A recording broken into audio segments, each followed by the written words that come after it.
अस्सलाम वालेकुम। एक आयत के मुताबिक बुराई का जवाब भलाई से दो, देखना वो जो तुम्हारा दुश्मन है तुम्हारा गर्म जोश दोस्त बन जाएगा।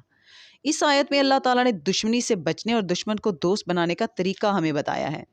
लेकिन एक और ख़तरनाक हसद करने वाले इंसान के बारे में हमसे कहा है कि इसके हसद से अल्लाह ही तुम्हें बचा सकता है।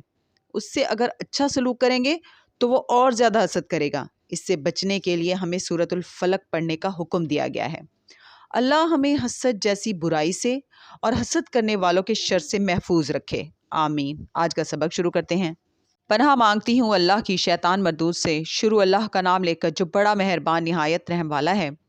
और बहुत से नबी हुए हैं जिनके साथ होकर अक्सर अहलुल्लाह दुश्मनों से लड़े हैं। तो जो मुसीबतें उन पर अल्लाह की राह में वाक़े हुई उनके सबब उन्होंने ना तो हिम्मत हारी और ना बुज़दिली की, ना काफिरों से दबे। और अल्लाह इस्तिक़लाल रखने वालों को दोस्त रखता है। और इस हालत में उनके मुंह से कोई बात निकलती तो यही कि ए परवरदिगार, हमारे गुनाह और ज़्यादतियाँ जो हम अपने कामों में करते रहे हैं हमें माफ़ फरमा और हमको साबित कदम रख और काफिरों पर फतह इनायत कर।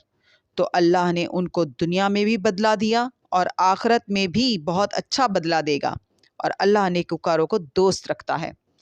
मोमिनो, अगर तुम काफिरों का कहा मान लोगे तो वो तुमको उल्टे पांव फेर कर मुर्तद कर देंगे, फिर तुम बड़े खसारे में पड़ जाओगे।